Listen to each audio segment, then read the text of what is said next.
Hi there once again and welcome to another Expresso mechanic tutorial. And in this one we're going to be building one of these. Now a while ago I was contacted by Matt Rittman and he asked if I could do a V engine effectively setup as opposed to simply an inline piston setup. And I knew that it could be done, so I went away and did a bit of research and found a way to do it, and I'm going to present that to you here today. That's what we're about in this tutorial, so without further ado, let's see if we can make this happen.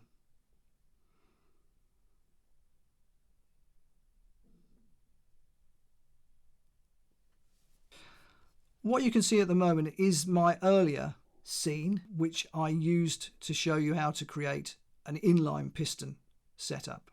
If you haven't done that tutorial, I would strongly advise you to do so before attempting this one, because it will fully explain what's going on in this Expresso expression and how this actually works. Now, all of this in here we're actually going to be using within the V Twin setup, but we do need to make some very important changes and add some more nodes here and there. So please go and look at that tutorial if you want a full explanation of what this is. But for those who've done that tutorial, just to do a quick recap, what we have here is effectively an inversion of Pythagoras theorem. And all of these nodes here, all they're doing is working out the mathematical position of the piston head. That's all we're doing with this here. The two up here, these are just getting the position of a target, which is in here, and this arm is being given the position of that target. Not the rotation, that doesn't matter, just purely the position. And that's all we're doing there, okay? So that was just that quick recap for you there. So let's see how we might go about changing this from an inline piston to a V twin. The first thing I'm going to do is change my view to my right hand view. So I'm going to hit F3 and change to there. In here we can work with the crank, we can actually move it. So let's just move it until we get something like -90. And that will be fine. So -90 gives us a straight piston and a straight crankshaft. And that's exactly what I want because it's going to make my life easier for now. Next thing to do is disable, so check the enable box off on the Expresso tag, and I'm also going to do the same on the target expression because I don't want to be using those at the moment. Now, one thing we can do is remove this up vector because we won't be needing that anymore. We don't need up vectors for the V piston setup. They're redundant, so we can get rid of that. Moving on from here, I'm just going to go into my front view. And the first thing to do is select the arm and the head. In fact, I'll just close these two up to make it easier. And I'm going to hold down my command key and drag to create copies. So we've got those two. And the next thing to do is move our arm one and head one along the x-axis a little bit. And this is totally by eye, and I'm just going to leave them there with a small gap between the two arms. That's perfectly good for us. So we've got our two pistons. And at the moment, of course, they are intersecting. The heads are intersecting, but that's not a problem. They won't when we set up the V scenario. So we don't need to worry about that. Moving on from here, we can work with the cylinder that makes up our crankshaft. So we'll select that, go back into our front view. And what I'll also do is make the arms disappear, so that they're not in the way, and just take those out of the way for a minute. So they're both invisible. Now with my cylinder selected, I'll select edge mode and then rectangular selection, and I've got visible only off, which is fine, and I can select all of this and then just move it along a little bit. And now I can just bring back the arms just to see where we are. And, well, by eye, I would say I've done a pretty good job there, just purely by chance. It's pretty close to where it needs to be. You can perhaps move along a tad more, just a tiny little bit. And that will probably be okay for us, I think, if we just leave that somewhere there. that's going to be fine by eye. It'll work perfectly well. So yeah, I think we'll go with that. And that's all I need to do, because of course a V-twin, you've got one crank and the two big end bearings of the arms share that common crank. So it's not as if you need to make another crank for the other piston. It doesn't work like that with a V engine. And it's true of any V engine. A V8 will have 4 cranks with 2 pistons connected to and therefore driving each crank. The next thing we need to concern ourselves with is how we're going to connect the second piston arm to the crank and make it follow the crank when it's rotating. The first thing we need is another target. So we'll command drag to copy another target here. And now this, if we go into our front view, we can see that it's not in the right place because it's still occupying the location of our first piston arm. We need it to be occupying the location of the second one. So we can open up this arm here and we'll just drop it in here. And then all we need to do is zero it out on the X. And now it's in the correct place, so we can just simply drag it back to where it was. That was perfectly simple. That's the first step to getting this working.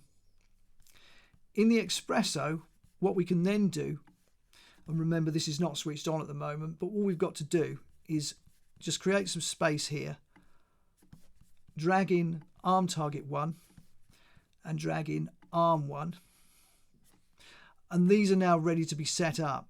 Now I'm not going to do that just yet, and you'll see why a little bit later, but I'll leave those in there ready to go. So that's got us a little bit closer to getting this to work. The next step that we need to take is going to be the key step, and that's to make 2 more nulls and place them inside this crank null. But before I go there, what I'm going to do, I'm just going to remove the crankshaft from the crank null, and I'm going to reset its position because at the moment it's -90. I want to zero that out, and I'm then going to drop my crankshaft back into it. So now we're in a position where we can add the 2 nulls. So if I grab a hold of the 2 of those and I name this one P1 and P2 for this one, I can then drop these under this crank null, and we'll do that right now and just reorder them and put my crank above them. So these are both at 0, which is what I wanted, and that's why I've zeroed out the crank null. So what we'll do is set them up with their correct angles, and I'm going to say for P1 -30 and for P2 30. So they're facing in opposite directions. We can see their y-axes here and giving us the V shape that we need. Okay, and that's what we do there. The next thing we need to do is group arm and head into P1, arm 1 and head 1 into P2.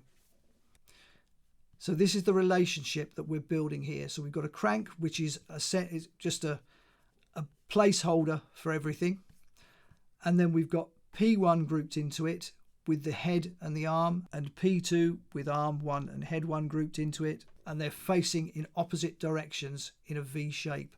And then the crankshaft is separate again, and it's currently at -360 degrees actually, but technically it's zeroed out.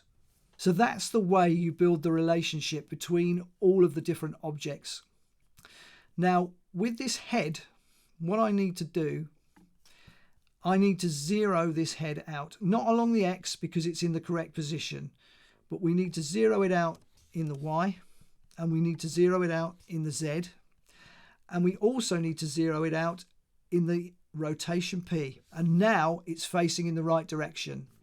We need to do the same thing with head 1, leave the X alone, zero out the Y, zero out the Z, and take away, or rather reset the rotation P to 0. And now that's facing in the correct direction. And then what we can do is simply get a hold of their y-axes and just move them. It doesn't matter where we put them because we're going to be placing them in the correct place using Expresso. So we can just move them to anywhere we like, over there and over there. And that's fine. That's looking really good. Okay. Now, the next thing we need to do is worry about this here, this target expression, because at the moment it's targeting head. Well, in fact, this one targets head, and that's correct because that arm does need to target this head. So arm 2 needs to target head 1, and that's those two set up and taken care of. So if we then go into both of these and enable them, lo and behold, the piston arms are now facing in the correct directions. If we go into the Expresso now, we can take a look at what's going on in here. Now, what we need to do is make some changes. The first change I'm going to make is going to be to my arm here. Where the coordinates, I'm going to say global position, because at the moment we're feeding the global position of the arm target to the position of the arm. That won't work anymore because we've grouped the arm into another null. So we need to use global position. And we need to set this arm target and arm the same way. So here it's just global position as we've got in our arm target up here. And this one needs to be global position. And then we can feed that into there. So that's the first part of it actually set up for us. Okay. And our arms will now follow the crank, provided of course the expression was switched on, which at the moment it isn't, and I'm going to leave it switched off for a minute. Now let's just see where we need to go next. Well, the first thing we need to do is start to look at what we're doing here. Now, we changed this to global position from position. Here we need to do the inverse of that. So global position Z needs to be position Z. We just plumb that into there. And here, these two global positions, again, they need to be positions. So we need position Y, and we need position Z. Just bring those up. And let's see what we can do. So we want position Z, just put that there. So where we've got global position Z, we're just going to plumb that into there. And we've got position Y here, and we're going to plumb that into the add. Similarly, with the head, we've got global position Y. We need to make that position Y. And then we can plumb this into here. So they're the first changes that we've had to make in order to make this work. There's a little bit more that we've got to do though, because of course we've now got two pistons and we need to accommodate that in here. So what we need to do is get an iteration. That's the first thing we need. So we'll bring one of those in, and our iteration end just needs to be 1, because of course index 1 is, well, it's index 0 to index 1, so we've got 2 items that we need to worry about. Moving on from here, we need a couple of linked lists, and we'll bring those 2 in. Just put this one here and then command drag to copy. And then we need to populate them. The linked list at the top needs to contain the 2 heads. So I'll grab my eyedropper, head and head 1. So that one is now populated. And then the bottom linked list needs the arms. So let's populate it with those. Arm 1, or arm and arm 1. That's what I should say there. So great, those 2 are done. So we can plumb the iteration into the indexes, and then we can think about where we're going next. The first thing we need to do is give the arm an object port, and we can plumb our linked list into there. We'll just make that bigger so that we can see it. Do a bit of moving around, just move these back a little tad, just to there.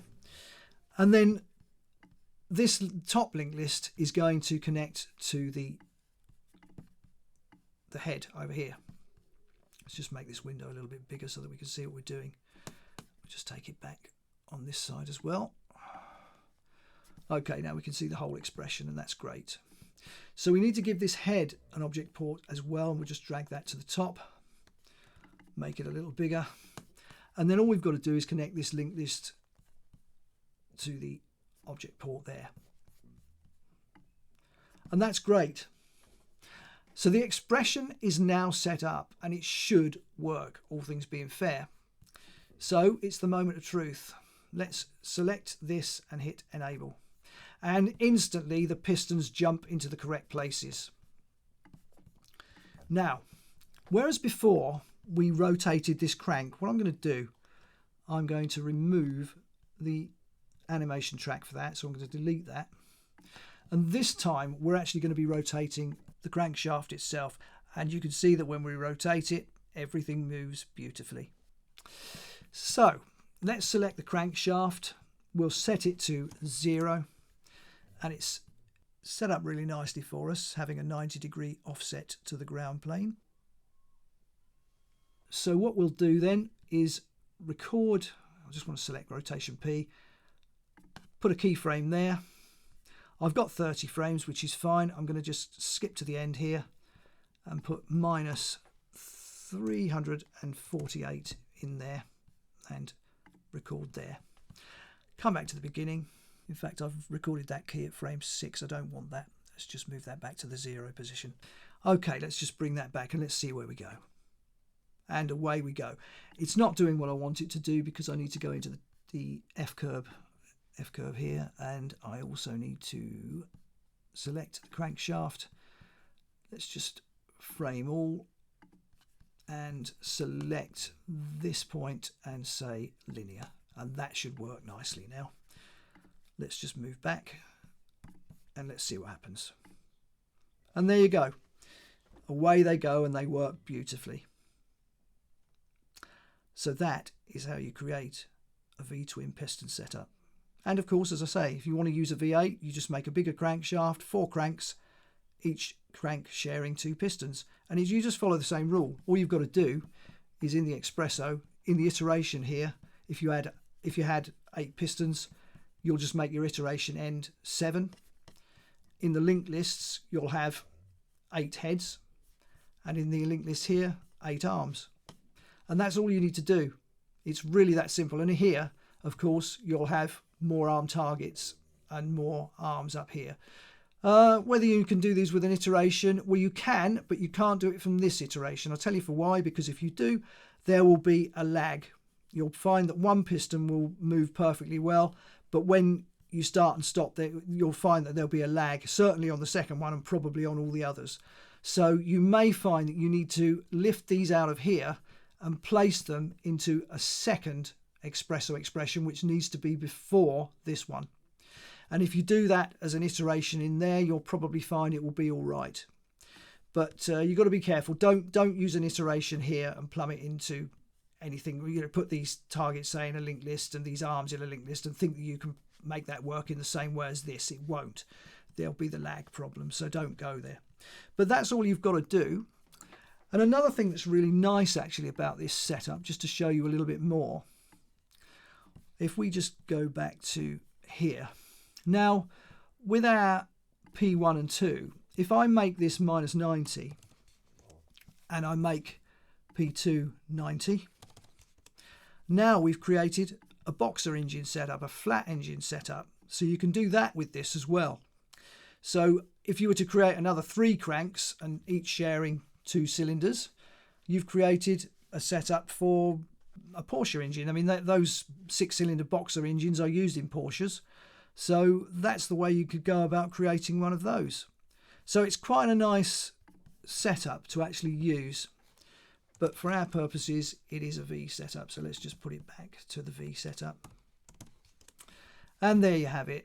So, yep, that's the way you go about doing this. Not too difficult.